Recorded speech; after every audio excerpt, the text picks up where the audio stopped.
স্বাভাবিক দিনগুলোতে সপ্তাহের শেষ কর্মদিবস বৃহস্পতিবার রাজধানীর চিত্র যেমন থাকে তার থেকে সম্পূর্ণ বিপরীত চিত্র দেখা যাচ্ছে আজ। কোটা সংস্কারের দাবিতে আন্দোলনরত শিক্ষার্থীরা কমপ্লিট শাটডাউন বা সর্বাত্মক অবরোধ কর্মসূচি দেয়ায় আজকের দিনে খুব একটা যানবাহন আমরা রাজধানীতে চলাচল করতে দেখছি না।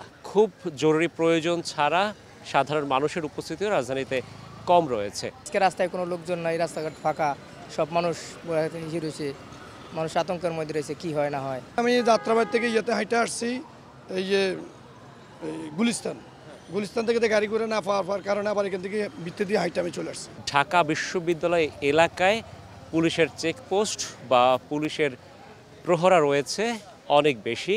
ঠিক শাহবাগ থানার সামনেও পুলিশ চেকপোস্ট বসিয়েছে। বৈধ আইডি কার্ড ছাড়া কাউকেই এই বিশ্ববিদ্যালয় এলাকায় ঢুকতে দেওয়া হচ্ছে না।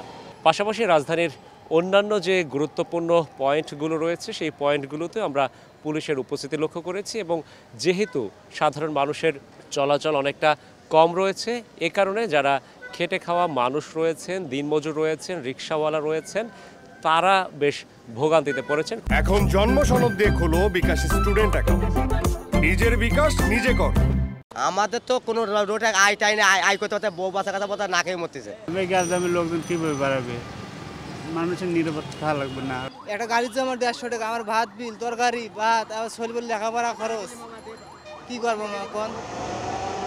সড়কপথে যানবাহনের সংখ্যা কম থাকলেও মেট্রো রেল সময় মতো চলাচল করছে। এ কারণে অনেকেই মেট্রো রেলকে বাহন হিসেবে ব্যবহার করে তাদের প্রয়োজনীয় কাজকর্ম সারছেন। গাড়ি তো নাই, একবারই চলে না, দুই একটা দাও চলে, ওই একবারে ডাইরেক্ট গাড়ি দেওয়া জায়গা থামে না।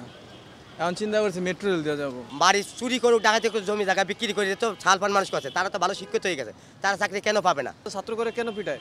ছাত্ররা তো সার্কিল লেগে ইয়া করে, স্যার কি চায়? গত কয়েকদিনের সংঘর্ষ এবং দাঙ্গা হাঙ্গামার ঘটনায় সাধারণ মানুষ বেশ উদ্বিগ্ন। তারা বলছেন এতে ক্ষতিগ্রস্ত হচ্ছেন আপামর জনতা, আর তাই এই সংকটের আশু সমাধান প্রত্যাশা করছেন তারা। এই সমস্ত অত্যাচার, গুলি, মারামারি, এটা আসলে তো আপত্তিকর। সব কিছু না রাজনৈতিক না, এই বাচ্চাদের কিন্তু একটা একটুখানি খাবার টেবিলে নিয়ে বসে বলা যেতে পারে, আসো তোমরা খাও আমার সাথে, বলো না তোমাদের কি সমস্যা, আমরা সমাধানটা করি। মাননীয় প্রধানমন্ত্রীর কাছে বলতে চাই যত তাড়াতাড়ি এই বিষয়টা নিয়ে সমাধান হবে, আমরা গরিব যারা আছি, দিনমজুর যারা আছে, আমাদের জন্য অনেক ভালো হবে। আমাদের যে আন্দোলন, এই আন্দোলন কিন্তু সফলভাবে পরিচালিত হতে দেওয়া হচ্ছে না।